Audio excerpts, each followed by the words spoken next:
Hi friends, സച്ചിയുടെയും രേവതിയുടെയും ഏറ്റവും പുതിയ വിശേഷങ്ങളിലേക്ക് എല്ലാവർക്കും സ്വാഗതം. അങ്ങനെ നമ്മുടെ നവീൻ ദാസിനെ ശ്രുതിയാണെങ്കിൽ ആന്റണിയെ കൊണ്ട് പിടിപ്പിക്കുന്നുണ്ടല്ലോ.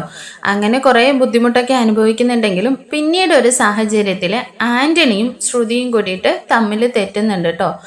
ഈ സമയം ആന്റണി തന്നെ നേരിട്ട് പോയിട്ട് നവീൻ ദാസിനോട് പറയുന്നുണ്ട്, ശ്രുതിയാണ് നിങ്ങളെ കൊണ്ട്, കല്യാണിയാണ് എന്നെ കൊണ്ട് അതെല്ലാം ചെയ്യിപ്പിച്ചത്, അല്ലാതെ എനിക്ക് നിങ്ങളുമായിട്ട് യാതൊരു വൈരാഗ്യവും ഇല്ലെന്ന് കേട്ടോ. അങ്ങനെ നവീൻ മനസ്സിലാക്കുന്നുണ്ട് തന്നെ ഇത്രയധികം ദ്രോഹിച്ചത് ശ്രുതി തന്നെയാണെന്ന്. അങ്ങനെ നവീൻ ദാസ് രണ്ടും കൽപ്പിച്ച് നമ്മുടെ ചന്ദ്രമതിയുടെ അടുത്ത് നേരിട്ട് പറയുന്നുണ്ട്, ശ്രുതി കല്യാണിയാണ്, അവള് മറ്റൊരു കുട്ടിയുടെ അമ്മയാണ്, മറ്റു വിവാഹം കഴിച്ചതാണെന്നുള്ള കാര്യങ്ങളൊക്കെ നമ്മുടെ നവീൻ ദാസ് നേരിട്ട് ചന്ദ്രമതിയോട് തന്നെ പറയുന്ന ഒരു കിഡിലൻ എപ്പിസോഡാണ് കേട്ടോ പറയാൻ പോകുന്നത്. അപ്പൊ നമ്മുടെ ശ്രുതിയുടെ കള്ളത്തരങ്ങൾ പിടിക്കുന്നത് കാണാനാണല്ലോ നമ്മളെല്ലാവരും ഏറെ കാത്തിരിക്കുന്നത്. അപ്പൊ നമ്മുടെ വീഡിയോ ഫുള്ളായിട്ട് വാച്ച് ചെയ്യാം. അങ്ങനെ ചന്ദ്രമതിയുടെ ഫോണിലേക്ക് ഒരു കോള് വരുന്നുണ്ട് കേട്ടോ. അത് മറ്റാരുമല്ല, നവീൻ ദാസ് ആണ്. അങ്ങനെ അറിയാത്ത നമ്പർ ആയതുകൊണ്ട് തന്നെ ചന്ദ്രമതി ഓർക്കുന്നുണ്ട് ഇതാരാണെന്നുള്ള ഇതില് പെട്ടെന്ന് തന്നെ കോൾ അറ്റൻഡ് ചെയ്യുന്നുണ്ട്. അങ്ങനെ ഫോൺ എടുത്ത ഉടൻ തന്നെ ചന്ദ്രമതി ചോദിക്കുന്നുണ്ട് ആരാണെന്ന്.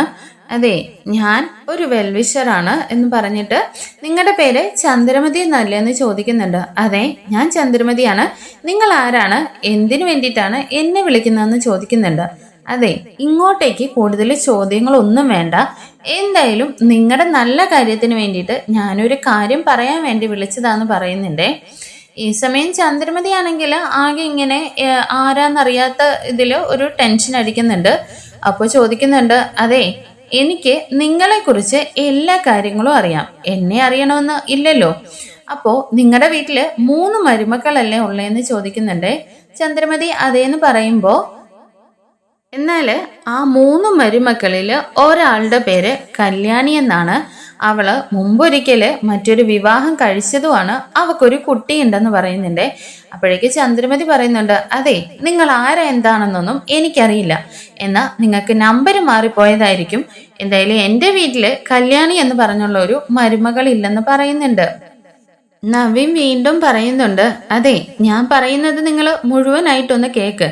നിങ്ങളുടെ മരുമക്കളുടെ പേര് രേവതി എന്നും ഒരാളുടേത് വർഷ എന്നും ഒരാളുടേത് ശ്രുതി എന്നും അല്ലേ എന്ന് ചോദിക്കുകയാണെ. അപ്പോഴേക്ക് ചന്ദ്രമതി പറയുന്നുണ്ട്, ആ അതെ, അത് തന്നെയാണ് എൻ്റെ മരുമക്കള്. ഈ കാര്യങ്ങളൊക്കെ നിങ്ങൾക്ക് എങ്ങനെ അറിയാം? അതെ, അത് തന്നെയാണ് ഞാൻ പറഞ്ഞത്, എനിക്ക് നിങ്ങളെക്കുറിച്ച് എല്ലാ കാര്യങ്ങളും അറിയാം. എന്നാ നിങ്ങളുടെ ഒരു മരുമകളെ കുറിച്ച് കൂടുതലായിട്ടുള്ള കാര്യങ്ങൾ അറിയാമെന്ന് പറയുന്നുണ്ടേ.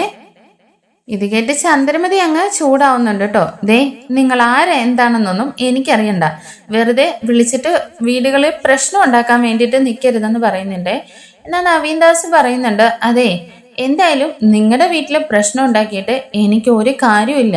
പിന്നെ ഞാൻ പറയുന്നത് സത്യമാണോന്ന് അറിയണമെങ്കിൽ നിങ്ങൾ ചെറിയൊരു ടെസ്റ്റ് ചെയ്ത് നോക്കാൻ പറയുന്നുണ്ട്.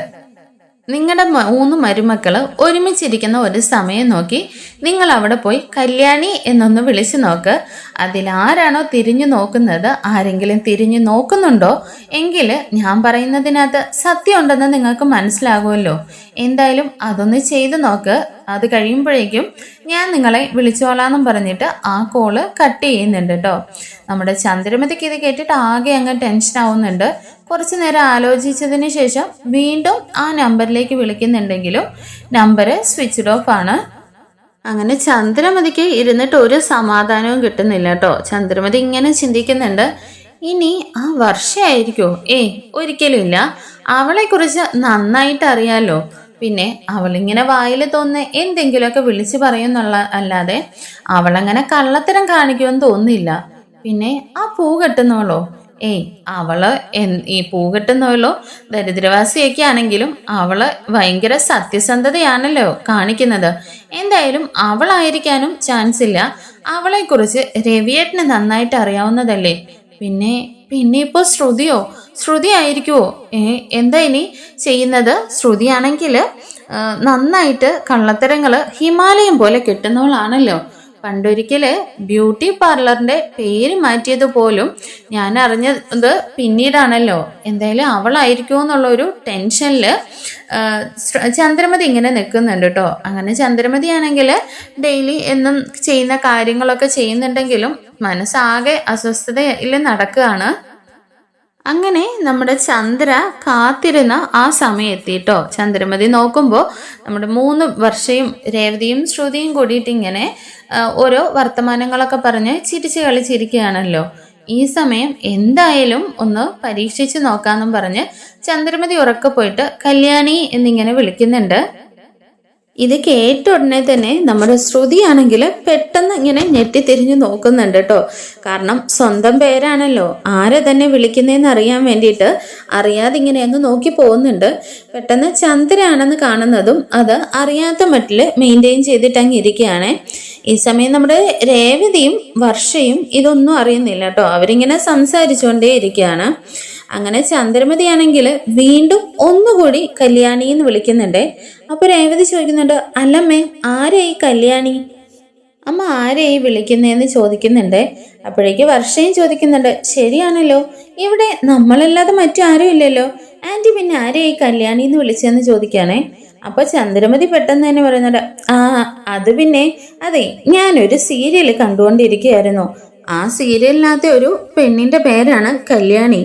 അവളാണെങ്കിൽ ഭയങ്കര വിവാഹ തട്ടിപ്പ് വീരത്തിയാണത്രേ. അവള് ഒരു വിവാഹം കഴിച്ച് ഒരു കുട്ടിയുണ്ടെന്ന് മറച്ചു വെച്ചിട്ട് മറ്റൊരു വിവാഹം കഴിച്ച് ജീവിക്കുകയാണിപ്പോൾ. ആ കാര്യങ്ങളൊക്കെ ഇങ്ങനെ മനസ്സിൽ കിടന്ന് ചിന്തിച്ചപ്പോൾ ആ പേരിങ്ങനെ അറിയാതെ പുറത്തേക്ക് വന്നു പോയതാണെന്ന് പറയുന്നുണ്ട്.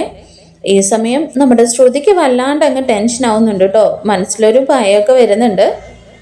അതിനുശേഷം ശ്രുതിയാണെങ്കിൽ പെട്ടെന്ന് തന്നെ അവിടെ നിന്നങ്ങ് എഴുന്നേറ്റ് റൂമിലേക്ക് അങ്ങ് പോകുന്നുണ്ട്. നമ്മുടെ ചന്ദ്രമതി ഇതെല്ലാം വാച്ച് ചെയ്യുന്നുണ്ട് കേട്ടോ. അപ്പോൾ വർഷിക്കുന്നുണ്ട്, അല്ല ശ്രുതി ചേച്ചി ഇപ്പൊ എവിടേക്കാ പോകുന്നത്? എനിക്ക് ചെറിയൊരു തലവേദന, ഞാനൊന്ന് കിടക്കട്ടെ എന്ന് പറഞ്ഞിട്ടാണ് അവിടെ നിന്ന് അങ്ങ് പോകുന്നത്. അപ്പൊ നമ്മുടെ ചന്ദ്രമതിക്ക് ഇതെല്ലാം കണ്ടിട്ട് ആകെ അങ്ങ് ടെൻഷൻ ആവുന്നുണ്ട്. ചന്ദ്രമതിക്ക് ഇത് ആരോടെങ്കിലും ഒന്ന് തുറന്നു പറയണമല്ലോ. രവിയോടാണെങ്കിൽ ഒരിക്കലും പറയാൻ പറ്റില്ല, കാരണം താൻ കൊണ്ടുവന്ന മരുമകളാണല്ലോ ഇത്. പിന്നെ സുധിയോട് പറഞ്ഞാലോ? വേണ്ട, അവനല്ലെങ്കിൽ തന്നെ ബിസിനസിന്റെ കാര്യങ്ങളൊക്കെ ഓർത്ത് ടെൻഷൻ അടിച്ചിരിക്കുകയാണ്.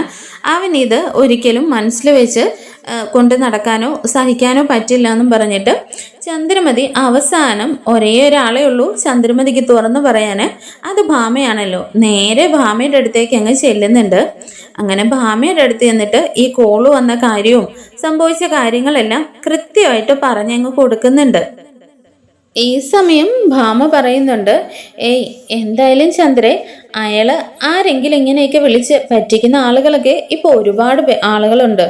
എന്തെങ്കിലും പണത്തിന് വേണ്ടിയിട്ടൊക്കെ ഇങ്ങനെ കുറേ കോളുകളൊക്കെ ചെയ്യും. അതിനുശേഷം ഭീഷണിപ്പെടുത്തി പണം തട്ടും. അങ്ങനെയുള്ള ആളുകളൊക്കെ ആയിരിക്കും എന്ന് പറയുന്നുണ്ട്. എന്നാൽ ചന്ദ്രമതി പറയുന്നുണ്ട്, അതല്ല ഭാമേ, ഇന്നൊരു സംഭവം ഉണ്ടായെന്ന് ഞാൻ പറഞ്ഞില്ലേ? അയാള് പറഞ്ഞതുപോലെ തന്നെ ഞാൻ കല്യാണി എന്ന് വിളിച്ചപ്പോൾ ശ്രുതിയാണ് തിരിഞ്ഞു നോക്കിയെന്ന് പറയണേ.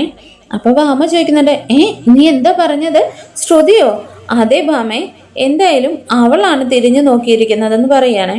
അപ്പൊ ഭാമ പറയുന്നുണ്ട്, ഒരിക്കലും അവളാകാൻ ചാൻസ് ഇല്ലെന്ന് പറയുന്നുണ്ട്.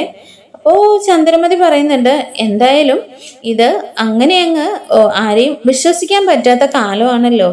തന്നെയല്ല, നീയാണ് അവളെ എനിക്ക് പരിചയപ്പെടുത്തി തന്നതെന്ന് പറയുന്നുണ്ട്. ഇത് കേൾക്കുമ്പോൾ ഭാമ പറയുന്നുണ്ട്, ദേ ചന്ദ്രേ, നീ ആവശ്യമില്ലാതെ കാര്യത്തിനകത്ത് എന്നെ ഇടപെടുത്തല്. പിന്നെ അവൾ എനിക്ക് മസാജ് ചെയ്യാൻ വന്നപ്പോഴേക്കും അവളുടെ കാര്യങ്ങളൊക്കെ എന്നോട് പറഞ്ഞത് ഞാൻ നിന്നോട് പറഞ്ഞു. അത് കണ്ടിട്ട് നീ കണ്ണു മഞ്ഞളിച്ചല്ലേ അവളെ മരുമകളായിട്ട് തിരഞ്ഞെടുത്തത്. പിന്നെ എൻ്റെ തലയിൽ ഇടാൻ നിൽക്കില്ലെന്ന് പറയുന്നുണ്ട്. അപ്പോഴേക്ക് ചന്ദ്രമതി ഇങ്ങനെ ഭയങ്കര ടെൻഷനിൽ നിൽക്കുന്നുണ്ട്. ഭാമ ചോദിക്കുന്നുണ്ട്, ചന്ദ്രേ, ഇനി ഇത് നമ്മൾ എങ്ങനെയാ കൂടുതൽ കാര്യങ്ങൾ ആരോട് ചോദിച്ച് മനസ്സിലാക്കുമെന്നേ? ഈ സമയം നമ്മുടെ ചന്ദ്രയുടെ ഫോൺ വീണ്ടും റിങ് ചെയ്യുന്നുണ്ട്. അപ്പോഴേക്ക് ചന്ദ്രമതി പറയുന്നുണ്ട്, ഭാമേ, ദേ ആ വെൽ വിഷർ വീണ്ടും വിളിക്കുന്നുണ്ടെന്നേ. ചന്ദ്ര, നീ പെട്ടെന്ന് കോൾ അറ്റൻഡ് ചെയ്യുന്നും പറഞ്ഞിട്ട് വീണ്ടും കോൾ എടുക്കുകയാണ് കേട്ടോ. അങ്ങനെ കോൾ എടുക്കുമ്പോഴേക്കും അയാൾ ചോദിക്കുന്നുണ്ട്, അതെ, ഞാൻ പറഞ്ഞ കാര്യങ്ങൾ നിങ്ങൾ ചെയ്ത് നോക്കിയോ? ഇപ്പൊ നിങ്ങൾക്ക് വിശ്വാസമായോ എന്ന് ചോദിക്കുന്നുണ്ടേ. ഭാമ ഒന്നും മിണ്ടാതിരിക്കുന്ന സമയത്ത് അയാൾ ചോദിക്കുന്നുണ്ട്, അതെ നിങ്ങൾ അങ്ങനെ ടെസ്റ്റ് ചെയ്ത് നോക്കിയപ്പോൾ ശ്രുതി തിരിഞ്ഞു നോക്കിയോ എന്ന് ചോദിക്കുന്നുണ്ട്. അപ്പൊ ചന്ദ്രമതി ചോദിക്കുന്നുണ്ട്, ശ്രുതി തിരിഞ്ഞു നോക്കിയെന്ന് നിങ്ങൾക്ക് എങ്ങനെയാ അറിയാം? അതെ, ഞാൻ പറഞ്ഞില്ലേ എനിക്ക് എല്ലാ കാര്യങ്ങളും അറിയാവുന്ന. ശ്രുതി തന്നെയാണ് നിങ്ങളെ ഇത്രയും നാളും പറ്റിച്ചുകൊണ്ട് നടക്കുന്ന നിങ്ങളുടെ ആ പ്രിയപ്പെട്ട മരുമകളെന്ന് പറയുന്നുണ്ട്. എന്നാ അയാൾ പറയുന്നുണ്ട്, അതെ ഞാൻ പറഞ്ഞത് വിശ്വാസമായെങ്കിൽ അവളെക്കുറിച്ച് കൂടുതൽ കാര്യങ്ങളെല്ലാം ഞാൻ നേരിട്ട് തന്നെ പറഞ്ഞു തരാം. നിങ്ങൾ ഞാൻ പറയുന്ന പാർക്കിലേക്ക് വരണം, കൃത്യം 10 മണിക്ക് അവിടെ എത്തണമെന്നും പറഞ്ഞിട്ട് അയാളങ്ങ് ഫോൺ കട്ട് ചെയ്യുന്നുണ്ട് കേട്ടോ. അങ്ങനെ ആ പാർക്കിന്റെ പേരൊക്കെ പറഞ്ഞു കൊടുത്തിട്ടുണ്ട്. ചന്ദ്രമതി വീണ്ടും ആ ഫോണിലേക്ക് വിളിക്കുന്നുണ്ടെങ്കിലും വീണ്ടും നമ്പർ സ്വിച്ച് ഓഫ് ആണ്. അങ്ങനെ ഭാമ പറയുന്നുണ്ട്, ചന്ദ്രേ ഇനി എന്താ നമ്മൾ ചെയ്യാൻ പോകുന്നത്? എനിക്ക് അറിയില്ല ഭാമേ, എനിക്ക് ആകെ തലയെല്ലാം കൂടി പുകഞ്ഞു കയറുന്നത് പോലെ തോന്നുന്നു. ഇനിയിപ്പോ നമ്മൾ എങ്ങനെ അയാളുടെ അടുത്ത് പോകുന്നത്, പോകാതെ ഇരിക്കുന്നത് എങ്ങനെയാണെന്നൊക്കെ ഇങ്ങനെ ചന്ദ്ര ചോദിക്കുന്നുണ്ട്. അപ്പൊ അമ്മ പറയുന്നുണ്ട്, ചന്ദ്രൻ എന്തായാലും പാർക്കിലേക്കല്ലേ വിളിച്ചിരിക്കുന്നത്, ഒരുപാട് ആളുകളുള്ള ഏരിയയാണ്. 10 മണിയൊക്കെ ആകുമ്പോൾ നല്ല തിരക്കുണ്ടാവും. അപ്പോൾ എന്തെങ്കിലും അപകടം സംഭവിക്കാനാണെങ്കിലും നമുക്ക് ആളുകളെ കൂകി വിളിക്കാൻ പറ്റുമല്ലോ. എന്തായാലും നമുക്കതൊന്ന് നേരിട്ട് പോയി അറിയാന്ന് ഭാമ പറയുന്നുണ്ട്. അങ്ങനെ ചന്ദ്രമതിയും അതിന് സമ്മതം മൂളുന്നുണ്ട്.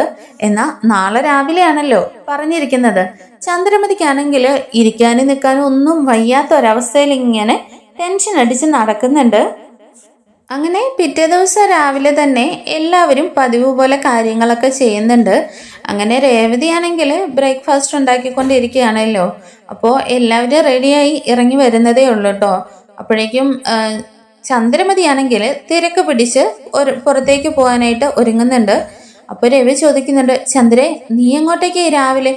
അല്ല രവിയേട്ടാ, ഭാമയ്ക്ക് അർജന്റായിട്ട് ടൗൺ വരെ ഒന്ന് പോകണം, അവൾ എന്നെ വിളിച്ചിട്ടുണ്ട്, ഞാൻ പോയിട്ട് വരാമെന്നും പറഞ്ഞ് ഭയങ്കര ധൃതിയിൽ ഇറങ്ങുകയാണേ. അപ്പോഴേക്ക് രവി ചോദിക്കുന്നുണ്ട്, അല്ല ചന്ദ്രേ നീ പോകുന്ന കാര്യമൊന്നും എന്നോട് പറഞ്ഞില്ലല്ലോ. അത് രവിയേട്ടാ ഞാൻ മറന്നുപോയി, അവക്കെന്തോ അർജന്റ് ആണെന്നും പറഞ്ഞിട്ട് ചന്ദ്ര ഇങ്ങനെ തിരക്ക് പിടിക്കാട്ടോ. അപ്പോ രേവതി പറയുന്നുണ്ട്, അമ്മേ കാപ്പി കഴിച്ചിട്ട് പോകാം. എനിക്ക് വേണ്ട എന്നും പറഞ്ഞിട്ട് ചന്ദ്ര ഇങ്ങനെ ധൃതി വെച്ച് പോവാണല്ലോ. അപ്പോൾ രവിക്കാണെങ്കിലും എന്തോ ഒരു പന്തികേട് തോന്നുന്നുണ്ട്. രേവതി വീണ്ടും പറയുന്നുണ്ട്, അമ്മേ ദേ ആയി കഴിഞ്ഞു, ഞാൻ എടുത്തു വെക്കാന്നേ. എടി നിന്നോടല്ലേ എനിക്ക് വേണ്ടെന്ന് പറഞ്ഞതെന്നും പറഞ്ഞിട്ട് ചന്ദ്രമതി ദേഷ്യപ്പെട്ട് അവിടെ നിന്ന് അങ്ങ് ഇറങ്ങി പോവാണ് കേട്ടോ. അങ്ങനെ ഭാമയും കൂട്ടിയിട്ട് ചന്ദ്രമതി നേരെ പാർക്കിൽ എത്തുന്നുണ്ട്. അവരവിടെ ചെല്ലുമ്പോൾ തന്നെ നമ്മുടെ നവീൻ ഉണ്ടല്ലോ അവിടേക്ക് വരുന്നുണ്ട്. എന്നിട്ട് അവരോട് ചോദിക്കുന്നുണ്ട്, നിങ്ങൾ ചന്ദ്രമതി ഇത് ഭാമ അല്ലേന്ന് ചോദിക്കുന്നുണ്ട്. അതൊക്കെ ശരിയാണ്, നിങ്ങളുടെ ഉദ്ദേശം എന്താ? നിങ്ങൾക്ക് പൈസയാണോ വേണ്ടത്? എന്തിനാ ഞങ്ങളെ ഇട്ടിങ്ങനെ കളിപ്പിക്കുന്നതെന്നൊക്കെ ചോദിക്കുന്നുണ്ട്. എന്നാൽ നവീൻ പറയുന്നുണ്ട്, നിങ്ങൾ ഉദ്ദേശിക്കുന്ന പോലെ ഞാൻ അത്ര ക്രൂരനൊന്നുമല്ല, എനിക്ക് നിങ്ങളുടെ കയ്യിൽ നിന്ന് പൈസയും വേണ്ട. പിന്നെ ഒരുപാട് നാളുകളായിട്ട് നിങ്ങളെ ആ ശ്രുതിയിട്ട് കളിപ്പിക്കുന്നത് നേരിട്ട് കണ്ടുകൊണ്ടിരിക്കുന്ന ആളാണ് ഞാൻ. ഇനിയും ഇത് മറച്ചു വെക്കാനായിട്ട് എൻ്റെ മനസ്സ് അനുവദിക്കുന്നില്ല. നിങ്ങളുടെ നന്മയ്ക്ക് വേണ്ടിയിട്ടാണ് ഈ കാര്യങ്ങളൊക്കെ നേരിട്ട് പറയണമെന്ന് വിചാരിച്ചെന്നൊക്കെ ഇങ്ങനെ നവീൻ പറയുന്നുണ്ട്. ഈ സമയം ഭാമ പറയുന്നുണ്ട്, അല്ല നിങ്ങൾക്ക് ശ്രുതി എന്ന് പറഞ്ഞ ആളെ നേരിട്ട് അറിയാന്നല്ലേ പറഞ്ഞത്, അവളെ കുറിച്ച് നിങ്ങൾക്ക് മറ്റെന്താണ് കൂടുതലായിട്ട് അറിയാവുന്നതെന്ന് ചോദിക്കുന്നുണ്ടേ. അതെ, അവളുടെ അച്ഛൻ മലേഷ്യയിലൊക്കെയാണ്, അവള് വല്ല കോടീശ്വരിയാണ്. പിന്നെ നിങ്ങൾക്ക് എങ്ങനെ അവളെ അറിയാം? അവൾ ഈ നാട്ടിലൊന്നും അല്ലല്ലോ വളർന്നേന്നൊക്കെ ചോദിക്കുന്നുണ്ട്. എന്നാൽ നവീൻ പറയുന്നുണ്ട്, അതെ ഈ ശ്രുതി എന്ന് പറഞ്ഞ കല്യാണി ഉണ്ടല്ലോ, അവക്ക് അച്ഛനും ഇല്ല, മലേഷ്യക്കാരിയല്ല. പിന്നെ അവൾക്കൊരു മകൻ ഉണ്ടെന്ന് പറഞ്ഞല്ലോ, ആ മകനെ നിങ്ങൾക്കും നേരിട്ട് തന്നെ അറിയാന്ന് പറയുന്നുണ്ട്.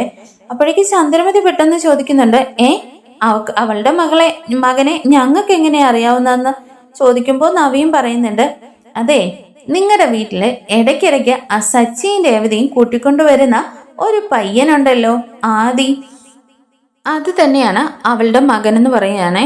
അപ്പോഴേക്കും ചന്ദ്രമതി ചോദിക്കുന്നുണ്ട്, നിങ്ങൾ എന്തൊക്കെയാണ് ഈ പറയുന്നത്? അതെ, ആ കുട്ടിയുടെ കൂടെ ഒരമ്മമ്മയും വരുന്നുണ്ട്, അവരുടെ മകളാണ് ആ പയ്യൻ എന്നാണല്ലോ പറഞ്ഞിരിക്കുന്നത്. അതെ അവരുടെ മകള് തന്നെയാണ്, അതാണ് കല്യാണിയുടെ അമ്മയെന്ന് പറയുന്നുണ്ട്. അപ്പോഴേക്ക് ചന്ദ്രമതി പറയുന്നുണ്ട്, നിങ്ങൾ എന്താ ഈ പറയുന്നത്? ശ്രുതിയുടെ അമ്മ മരിച്ചു പോയെന്നാണല്ലോ പറഞ്ഞിരിക്കുന്നത്. അവളുടെ അമ്മ മരിച്ചിട്ടുമില്ല. ആദ്യം അവളുടെ മകനുമാണ്, അത് അവളുടെ അമ്മയുമാണെന്നിങ്ങനെ നവീൻ ദാസ് പറയുന്നുണ്ട്. ഇത് കേട്ടിട്ട് നമ്മുടെ ചന്ദ്രമതിക്ക് അങ്ങ് വല്ലാണ്ടാവുന്നുണ്ട്. ചന്ദ്രമതിയാണെങ്കിൽ ഒന്നും മിണ്ടാൻ വയ്യാത്ത അവസ്ഥയിൽ ഇങ്ങനെ നിൽക്കുകയാണല്ലോ. അപ്പൊ ഭാമ ചോദിക്കുന്നുണ്ട്, അല്ല ഈ കാര്യങ്ങളൊക്കെ നിങ്ങൾക്ക് എങ്ങനെ അറിയാവുന്നതെന്ന് ചോദിക്കുന്നുണ്ട്. അപ്പോ നിങ്ങളുടെ കുടുംബം മാത്രമല്ല, ഈ ശ്രുതി എന്ന് പറയുന്ന കല്യാണി ഉണ്ടല്ലോ, അവൾ എന്നെ ഒരുപാട് ദ്രോഹിച്ചതാണ്. അവള് ആള് വെച്ച് എന്നെ അടുപ്പിച്ചു, പോലീസ് സ്റ്റേഷനിലാക്കി, എൻ്റെ കുടുംബം വരെ അവളിപ്പോൾ നശിപ്പിച്ചിട്ടുണ്ട്. എന്തായാലും അതുകൊണ്ട് നിങ്ങളുടെ കുടുംബം നശിപ്പിക്കുന്നത് കാണാൻ ഞാൻ സഹിച്ചില്ല. അതുകൊണ്ടാണ് ഞാൻ പറഞ്ഞത്. പിന്നെ ബാക്കിയൊക്കെ നിങ്ങളുടെ ഇഷ്ടം എന്നും പറഞ്ഞിട്ട് നവീൻ അവിടെ നിന്ന് അങ്ങ് പോകുന്നുണ്ട്. അങ്ങനെ ഭാമ ചോദിക്കുന്നുണ്ട്, ചന്ദ്രേ ഇനിയിപ്പോ നീ എന്താ ചെയ്യാൻ ഉദ്ദേശിച്ചിരിക്കുന്നത്? അതെ, ഇപ്പൊ എന്തായാലും എൻ്റെ മോൻ ശ്രുതി ഇത് അറിയാൻ പാടില്ല. അവൻ ഇതറിഞ്ഞ അവൻ ഒരിക്കലും സഹിക്കത്തില്ല. അവൻ വേണമെങ്കിൽ ആത്മഹത്യ പോലും ചെയ്തു പോകും. ആ പെരുങ്കള്ളി ഇത്രയും കാലം കൊണ്ട് എൻ്റെ മകനെയും എന്നെയും മുഴുവനായിട്ട് വഞ്ചിച്ചില്ലേ? ഇനിയിപ്പോ ഞാൻ എന്താ ചെയ്യാന്നൊക്കെ പറയുന്നുണ്ട്. അപ്പോഴേക്കും ഭാമ പറയുന്നുണ്ട്, ചന്ദ്രേ ഞാനൊരു കാര്യം പറഞ്ഞ നീ ദേഷ്യപ്പെടല്ലേ? എന്തായാലും ഈ കാര്യങ്ങളൊക്കെ നമുക്ക് സച്ചിയോടും രേവതിയോടും തന്നെ പറയാം. അവരെന്തായാലും ഇതിന് ഒരു സമാധാനമായിട്ട് കാര്യങ്ങൾ മുമ്പോട്ട് പറയുന്നുണ്ട്. എന്നാൽ ചന്ദ്രമതി പറയുന്നുണ്ട്, എന്താ ഭാമ നീ പറയുന്നത്? അവനാണെങ്കിൽ ശ്രുതിക്ക് എന്തെങ്കിലും ഒരു നാശം വരാൻ വേണ്ടിയിട്ട് കാത്തിരിക്കുന്ന ആളാണ്. അവരോട് തന്നെ പറയണമെന്ന് പറയുന്നുണ്ട്. എന്നാൽ ഭാമ പറയുന്നുണ്ട്, ചന്ദ്രേ എന്തായാലും നീ വിചാരിക്കുന്ന അത്രയും ഒരു മനസ്സിൽ പകയുള്ളവരല്ല രേവതിയും സച്ചിയും. അവരെ എനിക്ക് നന്നായിട്ടറിയാം. ഈ ഒരു സാഹചര്യത്തിൽ നീ അവരോട് തന്നെ പറയുന്നതായിരിക്കും നല്ലതെന്ന് പറയുന്നുണ്ട്. അങ്ങനെ ഭാമ തന്നെ ചന്ദ്രമതിയെ കൊണ്ട് തന്നെ സച്ചിയുടെ ഫോണിലേക്ക് കോൾ ചെയ്യിക്കുന്നുണ്ട്. ഈ സമയം ചന്ദ്രമതിയുടെ കോള് കണ്ടിട്ട് സച്ചിക്കും അങ്ങ് അത്ഭുതം വരുന്നുണ്ട് കേട്ടോ. ഇവരെന്തിനാ ഇപ്പോ എന്റെ ഫോണിലേക്ക് വിളിക്കുന്നത്? ഇനി നമ്പരും എല്ലാം മാറിപ്പോയതായിരിക്കുമോ എന്നൊക്കെ പറഞ്ഞിട്ട് സച്ചി കോൾ അറ്റൻഡ് ചെയ്യുന്നുണ്ട്. എന്താമ്മേ എന്താന്ന് ചോദിക്കുമ്പോൾ ചന്ദ്രമതി ഇങ്ങനെ മടിച്ചാണ് പറയുന്നത്, സച്ചി ഞാനിവിടെ പാർക്കിലുണ്ട്, നീ ഇങ്ങോട്ടേക്കൊന്ന് പെട്ടെന്ന് വാ എന്ന് പറയുന്നുണ്ട്. എന്താമ്മേ എന്താ പ്രശ്നം എന്ന് ചോദിക്കുമ്പോൾ അത് നീ ഇങ്ങോട്ടേക്ക് വാ എന്ന് പറഞ്ഞിട്ട് ചന്ദ്രമതി അങ്ങ് കോള് കട്ട് ചെയ്യുന്നുണ്ട് കേട്ടോ. ഇത് കാണുമ്പോൾ സച്ചിക്ക് ഒരു ടെൻഷൻ ആവുന്നുണ്ട്, ചന്ദ്രമതിക്ക് എന്തെങ്കിലും ഒരു പ്രശ്നം ഉണ്ടോ എന്ന് കരുതിയിട്ട്. ഈ സമയം ഭാമയാണെങ്കിൽ രേവതിയെയും അങ്ങോട്ടേക്ക് വിളിക്കുന്നുണ്ട്. രേവതി ഫോൺ വിളിച്ചിട്ട് സച്ചിയോട് പറയുന്നുണ്ട്, സച്ചിയേട്ടാ ഭാമ ആൻറ്റിയും അമ്മയും ഇപ്പോൾ ഏതോ ഒരു പാർക്കിലുണ്ട്, അങ്ങോട്ടേക്ക് എന്നോട് വരാൻ പറഞ്ഞിട്ടുണ്ടെന്ന് പറയുന്നുണ്ട്. രേവതി എന്നോടും അമ്മ പറഞ്ഞു എന്തോ പ്രശ്നം ഉണ്ടെന്ന് തോന്നുന്നു, നീ അങ്ങോട്ടേക്ക് വന്നേര് ഞാൻ പോവാന്നും പറഞ്ഞിട്ട് സച്ചിയും പെട്ടെന്ന് തന്നെ അങ്ങോട്ടേക്ക് എത്തുന്നുണ്ട്. അങ്ങനെ പാഞ്ഞു വന്ന സച്ചി ഓടി വന്നിട്ട് ഭാമയോട് ചോദിക്കുന്നുണ്ട്, എന്താ ഭാമേന്റി അമ്മയ്ക്ക് എന്തെങ്കിലും വയ്യാഴികയുണ്ടോ, ഹോസ്പിറ്റലിൽ പോകണമെന്ന് ചോദിക്കുകയാണേ. ചന്ദ്രമതി ആകെ ഇങ്ങനെ തളർന്നവിടെ ഇരിക്കുകയാണല്ലോ. അപ്പോഴേക്ക് ഭാമ പറയുന്നുണ്ട്, സച്ചി അങ്ങനത്തെ പ്രശ്നമൊന്നുമില്ല, പിന്നെ അവളിപ്പോ ഒരു ബോംബ് പൊട്ടിക്കുമെന്ന് പറയുന്നുണ്ട്. ഈ സമയം രേവതി അങ്ങോട്ടേക്ക് എത്തിയിട്ടുണ്ട്. അപ്പോഴേക്ക് രണ്ടുപേരും മുഖത്തോട് മുഖം നോക്കുന്നുണ്ട്. ബോംബോ? എന്താന്ന് വെച്ചാൽ കാര്യം പറയുന്നത് സച്ചി പറയുന്നുണ്ട്. അപ്പോഴേക്കും ഭാമ പറയുന്നുണ്ട്, അതെ നിങ്ങളുടെ വീട്ടിലുള്ള ശ്രുതി ഉണ്ടല്ലോ, അവള് ശ്രുതിയല്ല കല്യാണിയാണെന്ന് പറയാണേ. അപ്പോഴേക്കും എന്താ ആ ഫ്രോഡ് പാർലറായിട്ട് തീയൊന്ന് ചോദിക്കുന്നുണ്ട്. അത് തന്നെ സച്ചി, നീ പറഞ്ഞതുപോലെ തന്നെ അവളൊരു ഫ്രോഡായിരുന്നു. നമ്മുടെ വീട്ടില് ഇടയ്ക്കിടയ്ക്ക് വരാറുള്ള ആദ്യ ഉണ്ടല്ലോ, അത് അവളുടെ മകനാണെന്ന് പറയുകയാണേ. ഇത് കേൾക്കുമ്പോൾ നമ്മുടെ സച്ചിയും രേവതി ഇങ്ങനെ പരസ്പരം മുഖത്തോട് മുഖം നോക്കുന്നുണ്ട്. സച്ചിയപ്പ് ചോദിക്കുന്നുണ്ട്, അല്ല ഈ കാര്യങ്ങളൊക്കെ നിങ്ങൾ എങ്ങനെ അറിഞ്ഞേനെ? അത് ഈ നടന്ന കാര്യങ്ങളൊക്കെ ഇങ്ങനെ ചന്ദ്രമതി തന്നെ പറയുന്നുണ്ട് കേട്ടോ. ഫോൺ വിളിച്ചതും വെൽവിഷർ ആണെന്നും പറഞ്ഞിട്ട് ഒരാള് അവരെ പാർക്കിലേക്ക് വിളിപ്പിച്ചതും നവീൻ വന്നിട്ട് പറഞ്ഞ കാര്യങ്ങളെല്ലാം ഇങ്ങനെ പറയുന്നുണ്ട്. അപ്പോഴേക്ക് രേവതി പറയുന്നുണ്ട്, ദേ അമ്മേ ആരെങ്കിലുമൊക്കെ ഇന്നത്തെ കാലത്ത് ഇങ്ങനെ ഫോൺ വിളിച്ചെന്നും പറഞ്ഞിട്ട് നിങ്ങളല്ലേ ഇതുപോലുള്ള സ്ഥലത്തൊക്കെ വരുവുള്ളൂ, തന്നെയല്ല അങ്ങനെയൊക്കെ പറഞ്ഞെന്നും പറഞ്ഞ് അതൊരിക്കലും സത്യമാവണമെന്നില്ല. ഇതിപ്പോ ശ്രുതിയുടെയും ഏതെങ്കിലും ഒരു ശത്രു ആണെങ്കിലോ എന്ന് പറയുന്നുണ്ട്. അപ്പോഴേക്കും ഭാമ പറയുന്നുണ്ട്, അല്ല രേവതി, അയാള് പറഞ്ഞു വെച്ച കാര്യങ്ങളെല്ലാം ചെയ്തു നോക്കിയപ്പോ ആ കാര്യങ്ങളെല്ലാം സത്യമാണെന്ന് ഞങ്ങൾക്ക് മനസ്സിലായി എന്ന് പറയുന്നുണ്ട്. സച്ചിയപ്പ പറയുന്നുണ്ട്, ഓ ഇപ്പോ അമ്മയ്ക്ക് എന്തു പറ്റി? അമ്മ സ്വന്തമായിട്ട് കണ്ടുപിടിച്ചു വന്ന അമ്മയുടെ മരുമകളാണല്ലോ. അതെ, വലിയ മലേഷ്യക്കാരിയാണ്, കോടീശ്വരിയാണെന്നും പറഞ്ഞ് അമ്മ അവളെ തലയിൽ എടുത്തു വെച്ചോണ്ടല്ലേ നടന്നത്. അപ്പോഴും പാവം എൻ്റെ രേവതി മാത്രം ഉള്ളായിരുന്നു എന്ന് പറയുന്നുണ്ടേ. അപ്പോഴേക്ക് ഭാമ പറയുന്നുണ്ട്, സച്ചി ഈ സമയത്ത് അവളെ ഇങ്ങനെ കുത്തി നോവിക്കരുത്. എന്തായാലും ഇതിനിപ്പോ എന്താ ഒരു പരിഹാരം കാണണ്ടെന്ന് ചോദിക്കുന്നുണ്ട്. ചന്ദ്രമതി ഒന്നും മിണ്ടാൻ വയ്യാത്ത ഒരവസ്ഥയിൽ ഇങ്ങനെ നിൽക്കുന്നുണ്ട്.